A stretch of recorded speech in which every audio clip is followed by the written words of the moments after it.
नमस्कार विद्यार्थी मित्रांनो, अभ्यास मित्र परिवारामध्ये तुम्हा सर्वांचं खूप खूप स्वागत आहे. तर आज आपण 9 ऑगस्टचं करंट अफेअर्स या ठिकाणी बघणार आहोत. मित्रांनो, सेशन सुरू करण्याआधी तुम्हाला माहिती आहे की तलाठी भरतीची बॅच आपल्या ऍप्लिकेशन वरती सुरू आहे. ऍडमिशन ओपन आहेत. तर जर तुम्हाला एनरोल करायचं असेल तर अभ्यास मित्रचं ऍप्लिकेशन डाउनलोड करा. त्यामधून तुम्ही बॅच जॉईन करू शकता. बाकी टेलिग्राम, इंस्टाग्राम पेज जॉईन करायचे आणि सोबत 360 PYQ ची बॅच सुद्धा आपल्या ऍप्लिकेशन वर 13 तारखेपासून ऍडमिशन ओपन होऊन जातील. तर सुरुवात करूया मग आजच्या सेशनला. पहिला प्रश्न आहे, भारतीय नौदलाच्या नव्या उपप्रमुख पदी कोणाची नियुक्ती झालेली आहे? तर मित्रांनो, याचं करेक्ट आन्सर आहे AN प्रमोद. हे भारतीय नौदलाचे म्हणजेच काय तर इंडियन नेव्हीचे काय बनलेले आहेत, नवीन उपप्रमुख बनलेले आहेत, उपनौदल प्रमुख बनलेले आहेत. So vice admiral AN Pramod यांची भारतीय नौदलाचे नवे उपनौदल प्रमुख म्हणून नियुक्ती झाली आहे. तर त्यांनी 1 ऑगस्ट 2026 ला व्हाईस ऍडमिरल तरुण सोबती यांच्यानंतर पदभार स्वीकारलेला आहे. सो इंडियन नेव्ही बद्दल जर आपण पाहिलं तर नवी दिल्लीला मुख्यालय आहे. 5 सप्टेंबर 1612 रोजी ईस्ट इंडिया कंपनीचे नौदल म्हणून त्याची स्थापना झाली होती. तर स्वातंत्र्यानंतर 26 जानेवारी 1950 ला पुन्हा स्थापना झाली आणि सध्याचे प्रमुख आहेत ऍडमिरल कृष्णा स्वामीनाथन, जे 27वे नौदल प्रमुख आहेत. तर बघा, इतर काही महत्वाच्या भरती दिलेल्या आहेत, जसं की भारताचे नवीन शिक्षण मंत्री आहेत प्रल्हाद जोशी, राष्ट्रीय गुन्हे नोंदणी ब्युरोचे नवे प्रमुख आहेत अमित गर्ग, संदीप जैन हे भारतीय लष्कराचे नवीन उपप्रमुख आहेत, महेश दीक्षित हे इंटेलिजन्स ब्युरोचे नवीन संचालक आहेत, भारताचे सॉलिसिटर जनरल तुषार मेहता आहेत, त्याचबरोबर राजकुमार गोयल हे केंद्रीय माहिती आयोगाचे नवीन मुख्य माहिती आयुक्त आहेत. तसंच NSC चे म्हणजे राष्ट्रीय सांख्यिकी आयोगाचे नवनियुक्त अध्यक्ष आहेत डॉक्टर सायबल चट्टोपाध्याय, CBSE चे नवीन अध्यक्ष आहेत प्रशांत सीताराम लोखंडे, विक्रम साराभाई स्पेस सेंटरचे संचालक आहेत उपेंद्र पी राजीव आणि CBDT चे अध्यक्ष आहेत रवी अग्रवाल. हरजित सिंग ग्रेवाल काय आहेत तर NCM चे राष्ट्रीय अल्पसंख्याक आयोगाचे नवीन अध्यक्ष आहेत. पुढे जाऊया. 23व्या राष्ट्रकुल क्रीडा स्पर्धा 2026 मध्ये भारताने 13 सुवर्ण पदकांसह एकूण किती पदके जिंकलेली आहेत? तर टोटल 39 मेडल्स भारताने यामध्ये मिळवले, ज्यात 13 गोल्ड होते, 17 रौप्य तर 9 कांस्य पदकं जिंकलेली आहेत. सो 2026 मध्ये झालेलं 23वा कॉमनवेल्थ गेम्स मध्ये भारताने चौथं स्थान पटकावलं पदक तालिकेमध्ये. तर ऑस्ट्रेलिया फर्स्ट राहिली, ज्यामध्ये 70 गोल्ड, 45 सिल्वर आणि 56 ब्रॉन्झ मेडल मिळालेले आहेत. 171 पदकं ऑस्ट्रेलियाला मिळालेले आहेत. ग्लासगो स्कॉटलँड येथे हे काय केलं होतं तर ओवो हायड्रो या ठिकाणी त्याचं आयोजन केलं होतं. फिनी द युनिकॉर्न हे अधिकृत ऑफिशियल शुभंकर होतं त्याचं. तर युनिकॉर्न स्कॉटलँडचा काय नॅशनल ॲनिमल आहे. तर बघा, मेडल टॅलीमध्ये ऑस्ट्रेलिया फर्स्ट आहे, इंग्लंड, कॅनडा आणि मग इंडिया आहे. ठीक आहे, इंडिया नंतर स्कॉटलँड वगैरे आहे. ऑगस्ट 2026 मध्ये पंतप्रधान नरेंद्र मोदी यांच्या हस्ते उद्घाटन झालेले अल्लुरी सीताराम राजू आंतरराष्ट्रीय विमानतळ कोठे आहे? तर अल्लुरी सीताराम राजू इंटरनॅशनल एअरपोर्ट जे आहे ते विजयनगर, आंध्र प्रदेश, भोगपुरम या ठिकाणी आहे. सो पंतप्रधान नरेंद्र मोदी यांनी ऑगस्ट 2026 मध्ये आंध्र प्रदेश मधील विजयनगरम जिल्ह्यामध्ये भोगापुरम या ठिकाणी अल्लुरी सीताराम राजू इंटरनॅशनल एअरपोर्टचं उद्घाटन केलं.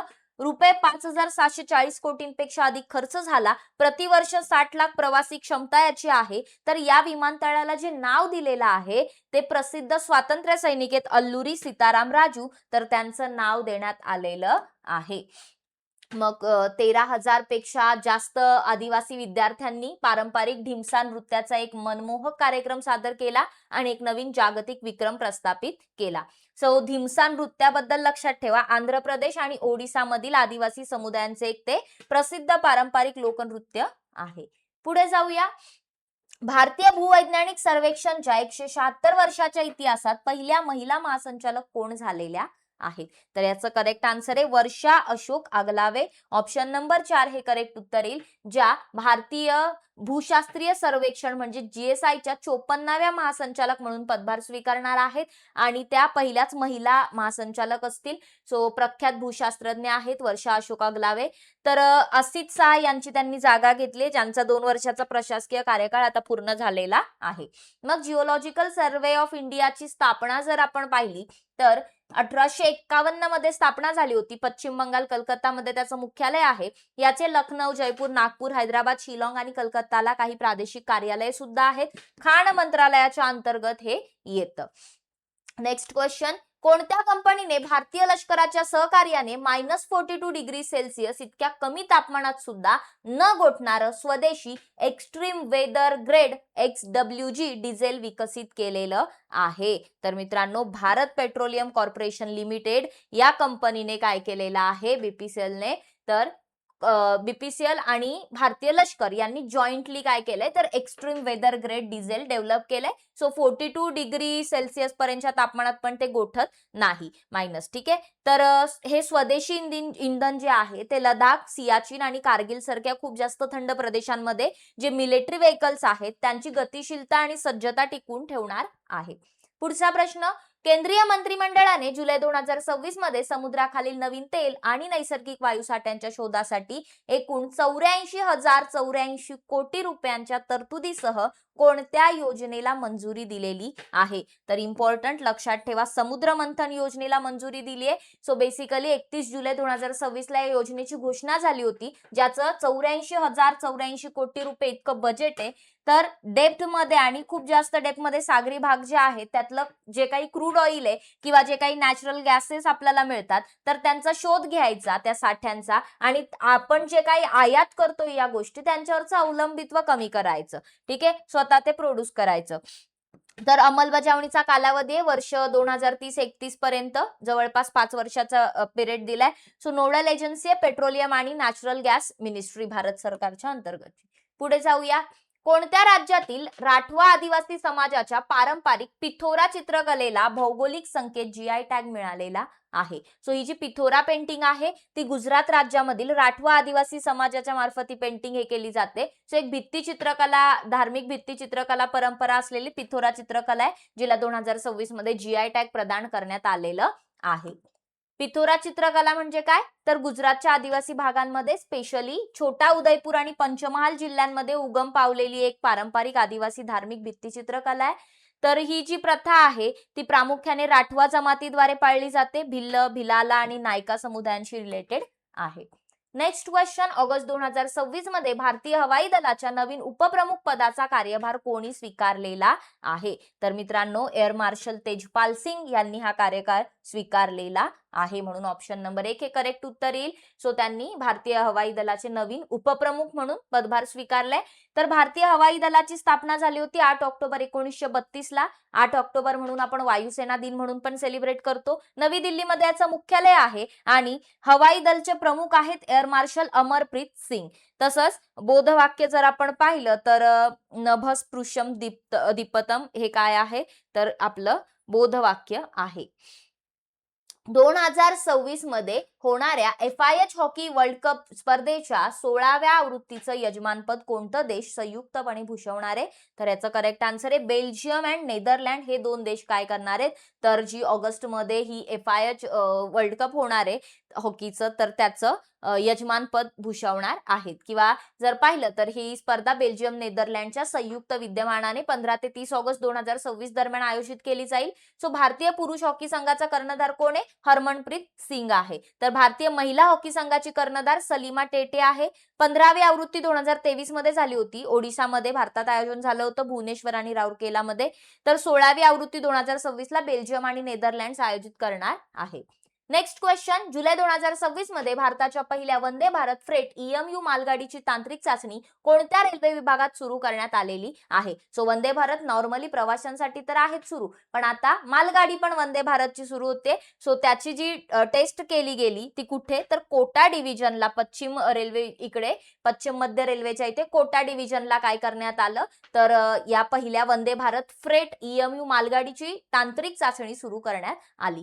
तर यामध्ये ट्रेनने पहिल्याच दिवशी ताशी 145 किलोमीटरचा स्पीड हे केला, अचीव केला. आणि ही जी चाचणी झाली ती कोटा नागदा सवाई माधवपूर हायस्पीड रेल्वे मार्गावरती घेण्यात आली. सो यामध्ये 16 डब्यांची आधुनिक प्रोटोटाइप रेक चेन्नई येथील इंटिग्रल कोच फॅक्टरीने ही डेव्हलप केलेली ट्रेन आहे. भारत आणि चीन यांच्यामधील सीमापार व्यापार 6 वर्षाच्या कालावधीनंतर ऑगस्ट 2026 मध्ये कोणत्या दरांनी पुन्हा सुरू झाला आहे? तर इथे दरांनी वगैरे आलंय, तर त्या पासेस, कोणत्या पासेसनी, ठीक आहे, खिंडींनी असं पाहिजे. तर शिपकीला खिंड जी हिमाचल प्रदेशमध्ये सतलज नदी एंटर करते बघा शिपकीला मधून भारतात. लिपुलेख खिंड मानसरोवर यात्रेचा मार्ग आहे, उत्तराखंडला तिबेटशी जोडते, ठीक आहे. शिपकीला पण हिमाचलला तिबेटशी जोडते आणि नथुला पण सिक्कीमला तिबेटशी जोडते. सो या तिन्ही खिंडी, म्हणून ऑप्शन नंबर 4 वरील तिन्ही हे याचं करेक्ट आन्सर येणार आहे. तर लक्षात घ्या, कोविड-19 ची जी महामारी आणि सीमा विवादामुळे हा जो व्यापार आहे तो 2020 सालापासून बंद होता, तर तो आता पुन्हा काय केलेला आहे, ओपन केलेला आहे. तर नथुला खिंड सिक्कीम मध्ये ऐतिहासिक रेशीम मार्गाचा एक भाग येते. लिपुलेख खिंड उत्तराखंडमध्ये पिथोरगड जिल्ह्यामध्ये स्थित ही खिंड भारत चीनच्या व्यापारासाठी आणि कैलास मानसरोवर यात्रेसाठी महत्वाची आहे. शिपकीला खिंड हिमाचल प्रदेशमध्ये अगेन एक प्रमुख आणि हिस्टॉरिकल पर्वतीय खिंड आहे. हिमाचल प्रदेशमधील किन्नौर जिल्ह्यात भारत तिबेटच्या दरम्यान ती वसलेली आहे. पुढचा प्रश्न, जागतिक स्तनपान सप्ताह 2026 केव्हा साजरा केला गेला? सो जागतिक सप्ताह जो आहे स्तनपान सप्ताह तो 1 ऑगस्ट ते 7 ऑगस्टच्या दरम्यान सेलिब्रेट केला गेला. ऑप्शन नंबर 3 हे याचं करेक्ट आन्सर आहे. सो बेसिकली बाळाचं पहिलं जे 6 महिने असतात तर त्यामध्ये त्याला आईचं दूध मिळालं पाहिजे. सो यासाठी स्तनपान करण्याच्या आरोग्यविषयक फायद्यांविषयी माता आणि समाजाला जागरूक करणं, त्यासाठी हा आठवडा सेलिब्रेट केला गेला. तर यावर्षीची थीम होती breast feeding for a sustainable start in life, strengthen what works. पुढे जाऊया, ऑगस्ट 2026 मध्ये चौथा त्रिसेवा भविष्यकालीन युद्ध अभ्यासक्रम कुठे आयोजित करण्यात आलेला आहे? तर याचं करेक्ट आन्सर आहे नवी दिल्ली. नवी दिल्लीमध्ये हा सराव जो आहे, हा जो युद्ध अभ्यासक्रम आहे तर तो नवी दिल्लीमध्ये मानेकशॉ केंद्रामध्ये सुरू केला. तर 4 आठवड्यांचा हा अभ्यासक्रम बेसिकली प्रॅक्टिस आहे. सो ज्यामध्ये एकात्मिक संरक्षण दल जे आहेत त्याच्या आश्रयाखाली आयोजित केला जात आहे. तर याचं समन्वय centre for joint warfare studies जे आहे त्याद्वारे हे सेंट जॉर्ज द्वारे केलं जात आहे. याचं मुख्य उद्दिष्ट आहे की बदलत्या ज्या युद्ध पद्धती आहेत त्याचबरोबर उदयोन्मुख तंत्रज्ञान तसंच भूराजकीय घडामोडी आणि बहुक्षेत्रीय कारवाया यांच्यावर लक्ष केंद्रित करणं हे मोटिव्ह आहे. नेक्स्ट क्वेश्चन आहे, कॉमनवेल्थ टेबल चॅम्पियनशिप 2026 मध्ये पुरुष एकेरीचं विजेतेपद कोणी पटकावलेलं आहे? तर मित्रांनो याचं करेक्ट आन्सर आहे अंकुर भट्टाचार्जी. अंकुर भट्टाचार्जीने कॉमनवेल्थ टेबल टेनिस चॅम्पियनशिप 2026 मध्ये पुरुष एकेरीचं विजेतेपद पटकावलं.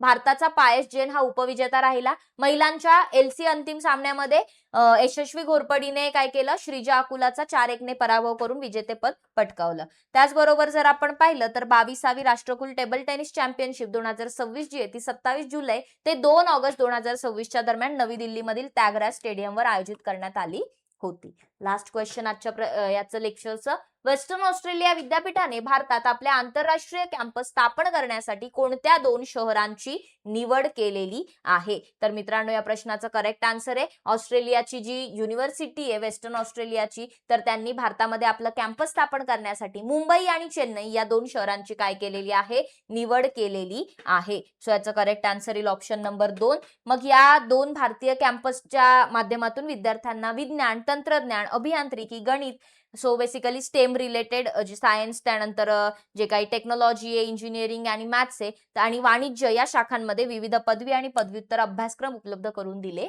जातील. सो अशा प्रकारे आजचं सेशन कंप्लीट झालेलं आहे. व्हिडिओ आवडला असेल तर लाईक करा, शेअर करा आणि चॅनलला सबस्क्राईब केलं नसेल तर सबस्क्राईब करायला विसरू नका. बाकी तलाठी भरतीसाठी सिलेक्शन बॅच आपल्याकडे आहे, ऍडमिशन ओपन आहेत. ऍडमिशन तुम्ही ऍप्लिकेशन वरून घेऊ शकता. ऍप डाउनलोड करा, टेलिग्राम इंस्टाग्राम पेज जॉईन करायचे. काही अडचण येत असेल तर कॉल मेसेज करायला विसरू नका. 360 डिग्री PYQ ची बॅच सुद्धा ऍप्लिकेशनवर 13 तारखेपासून ऍडमिशन सुरू होतील. फक्त 80 रुपयामध्ये ती बॅच आहे. सो 13 तारखेला पटापट जॉईन करायचे. 1000 विद्यार्थ्यांसाठी ही ऑफर आहे. तर मित्रांनो आजचा टेस्ट क्वेश्चन आहे, भारतीय हवाई दलाच्या नवीन उपप्रमुख पदाचा कार्यभार कोणी स्वीकारलेला आहे?